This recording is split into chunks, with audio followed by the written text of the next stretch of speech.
Chers amis, bonjour. En ce début d'une nouvelle semaine, nous voici arrivés au 27e jour du temps de Carême. En Marc chapitre 10, le verset 32, nous lisons « Et Jésus allait devant eux ». Pour notre méditation ce matin, nous nous concentrerons sur les versets 32 à 45 du chapitre 10 de Marc. Jérusalem est considérée comme la ville de Dieu, à partir de laquelle David a régné lorsque les rois étaient vraiment rois, où Salomon a mis en avant ses prouesses et a construit le grand temple, où les prophètes ont harangué les monarques et les foules pour finalement mourir sous une grêle de pierre, où tous les événements se sont produits et où quiconque n'était personne s'est fait un nom. Si Jésus avait quelque chose à dire au monde, il n'avait d'autre choix que d'aller à Jérusalem.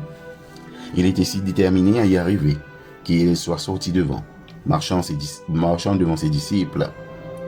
Cela les émerveillait, comme s'ils étaient plus habitués à jouer le rôle d'éclaireur. Soudain, Jésus a accéléré le rythme et changé les règles. Il se passe quelque chose et les disciples n'aiment pas ça. Les disciples étaient troublés et le suivaient avec crainte, nous dit Marc. Leurs pires soupçons se sont vite réalisés. Alors qu'ils essayaient à bout de souffle de suivre Jésus, comme il avançait résolument, il commença à s'ouvrir.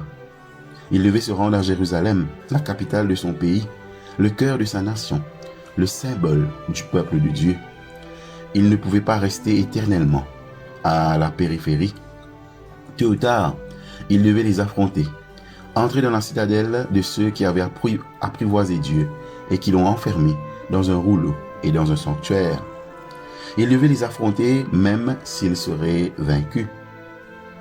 Mais il savait que Dieu triompherait, que la mort ne peut pas être la fin pour celui qui vit en Dieu, celui en qui Dieu vit.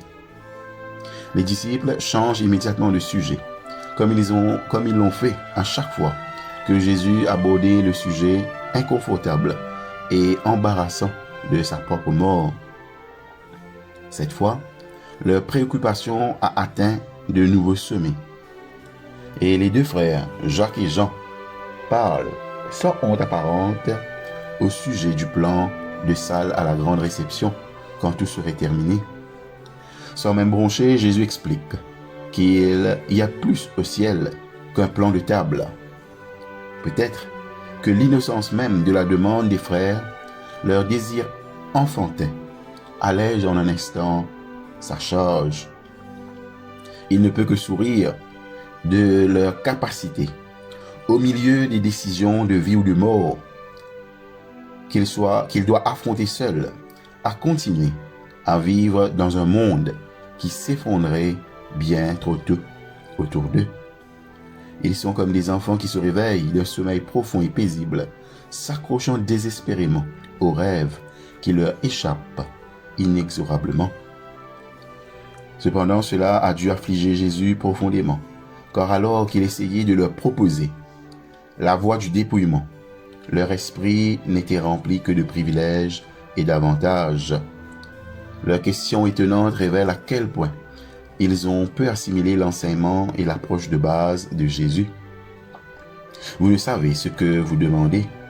Oui, il y aura des places d'honneur dans le royaume de Dieu, mais elles ne seront pas réservées aux personnes importantes, mais à ceux qui sont entrés dans l'œuvre de Jésus en renversant l'ordre naturel de ce monde, en faisant preuve de vraie grandeur, en se faisant passer pour sans importance et prenant tout ce qui découle du renoncement de soi. C'est la coupe et le baptême dans lesquels ils sont mis au défi par Jésus d'accepter l'initiation. En réponse, ils affirment « Nous le pouvons », uniquement parce qu'ils n'ont pas la moindre idée de ce que Jésus veut dire et diront n'importe quoi pour rester auprès de leur maître. Leurs yeux sont toujours fermement fixés sur ces endroits réservés avec leur nom inscrit dans une calligraphie exquise sur une carte blanche impeccable. Les autres ne valent pas mieux En entendant Jacques et Jean articuler exactement ce qu'ils se demandaient eux-mêmes, ils ont rapidement vent du fait que Jésus n'est pas exactement impressionné et que les deux frères se sont soudainement effondrés au bas de la classe. Les autres sont bruyants dans leur condamnation, désireux de montrer au maître qu'ils n'ont pas été méchants.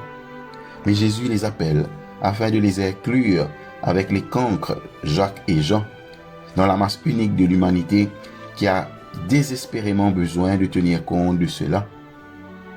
Le message de Jésus est clair.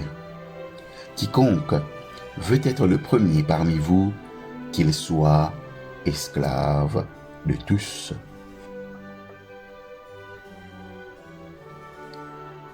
La question pour nous ce matin. Quand Dieu nous parle de défaite et de souffrance, crions-nous, ce n'est pas juste, ou disons-nous, allons-y aussi pour mourir avec lui.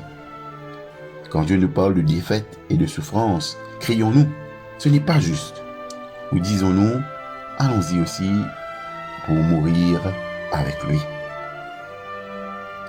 Prions. Père, quand nous voulons nous rendre importants, aide-nous à devenir le moindre de tous, afin qu'en nous égarant à nous-mêmes, nous te trouvions en Jésus notre Seigneur. Amen.